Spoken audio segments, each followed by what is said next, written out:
Hey, what's up everybody? Welcome to Gaming on Board. Tonight we're going to take a look at a little bluffing bidding game. Yeah, that really took me by surprise. And there's nothing to it really. But it's got some really cool lore that goes along with it about the history of the game. Talking about Skull. Let's go down the table, see what you get in there, and then I'll give you a rundown of how to play and what I think about it. Okay, so this is Skull. Really cool, like Mexican death mask. It's 3 to 6 players, 15 to 45 minutes, 14 and up. And this is by Asdor Hudelanini Games. I don't know. Skull. It's the instruction book. It is in a couple different languages. Gives you some examples. But it's real simple. Let me show you. So in Skull, you will choose one of these 6 colors, which is each color is actually themed. So let's just use purple, yellow, green, and red, or pink. Put these other ones back in the box. So this would be like a 4-player game. So each player will have a set of discs, right? And one of these play mats. There's a light side and a black side. There you go. So basically after you've won one round, you'll flip it to the dark side. Then if you win again, you win the whole game. So like I said, each player will have 4 coasters. And it'll consist of 3 flowers and 1 skull. And they're all, like I said, different. This one is like Viking. Not sure what this one is. So yeah, they're all different. Very cool. But anyways, so whoever's first will choose one of these 4 coasters and put it face down where nobody else can see it. Next person, do the same thing. Next person, do the same thing. And then after everyone's laid something down, then on the next go round, you can either lay another coaster or you can bid a number. And what that number means is how many coasters you're going to flip to see if you've won or not, basically.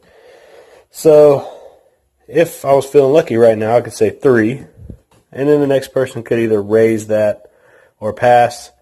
And since there's only 4 coasters out, I'm going to assume everyone else is going to pass and look at me like I'm crazy because I just bid 3 when there's only 4 coasters. So what you would do is you would reveal all of your coasters. So theoretically, we could have gone around 3 times, and I could have 3 coasters sitting here. So I'd reveal all mine first. In this case, it's just 1. Then I would choose anybody else at the table and have them reveal their top coaster. So I'll just choose here. I'm safe. That's 2. I need 1 more to be successful. Eeny, meeny, miny, mo. Okay, so I'm safe. I won that round. I flipped this over. Whoever was left, they do not reveal, but let's just see. Okay, still good. So in a real game, someone out of the 4 of us would probably have played a skull just to mess with somebody. So let's just pretend that purple played a skull and that was my second pick. All right, so I showed mine. I did here. Skull. So then I flip all my discs over, and that player gets to choose one randomly to remove from the game. Okay? Now I only have 3. Let's see what I got. So unfortunately, I no longer have a skull, but nobody else knows that. So even if I play all 3 of mine, I'll be safe to say a number higher than 3, probably. But then I'll be revealing to everyone that I have no skull. So guess what? You don't have to worry about flipping Josh's discs over because you'll never hit a skull. So just that is in itself really cool and causes a lot of tension. But let's just say that I was bluffing, okay? I put a skull down first as a trap. Then we all go around the table, and let's just say we went ahead and did another round before anybody bid. So I was like, oh, okay. All right, there's 8 out there. I'll bid 4. And then they pass, and then they think about it for a minute, and they pass, and then they pass. I'm like, well, crap. I bid 4, and I know that my skull's right there. So, boom, hey, everybody, look. I was trying to bluff, and I failed. So now what happens? Now I pick, since I made myself bust, I pick my discs up and secretly remove one without telling anybody else what's been removed. But I know. And then play continues. So like I said, as soon as someone is successful twice, they've won. If you lose all of your discs, obviously you're eliminated from the game. And that is how you play Skull. Very cool. But I'll talk more about this up top. So there's everything you get in the box and how to play the game. Let me give you some of my thoughts on the game. All right. Okay, so now you've seen everything that comes in the box, and I've explained how you play the game, and just one example of how, maybe your plan doesn't go as planned. And that's not just in your head, it's in every single player's head. So they're like, okay, I'm going to put this skull down, and then I'll let it go around one more time. Then I'll bid some low number, and somebody else will pick it up, and I don't have to worry about it. Well, no. The problem is everyone else is thinking the same way. They just put their skull down. Or maybe they put a flower down first and then they put the skull on top. So that if you do pick them, then you're out. Or you lose. You lose one of your discs. And then when you do make it and you actually win and there's still some discs down, or let's just say everybody only put 1 down. And then you said 1, the next person said 2. And then they flipped 2 and they won.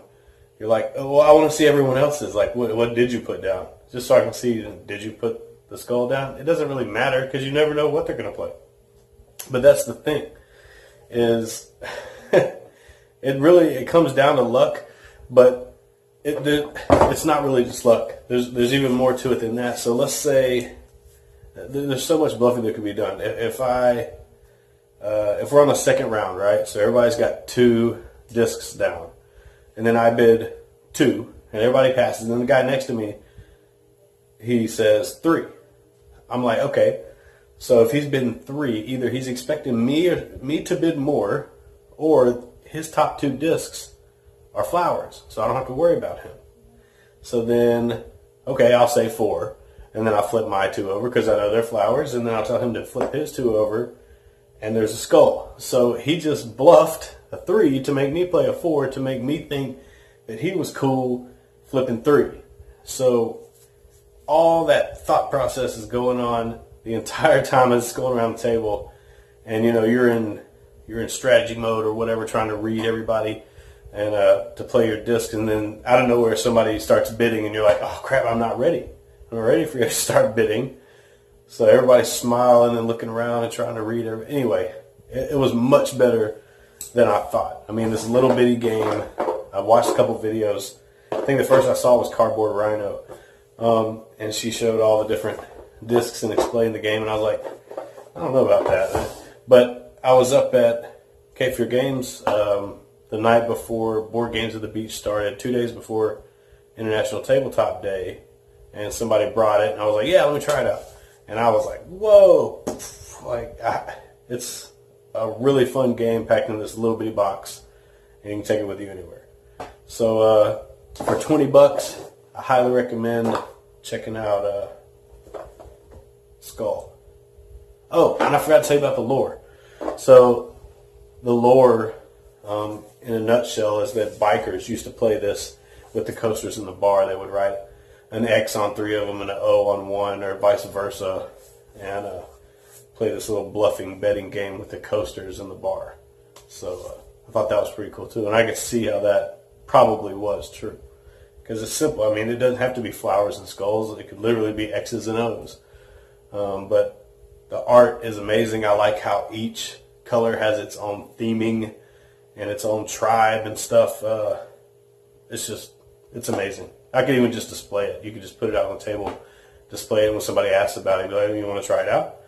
But you got to have 3. So anyway, hope you enjoyed this video. Be sure to check us out on Instagram, Facebook, and Twitter. Hit that like and subscribe button.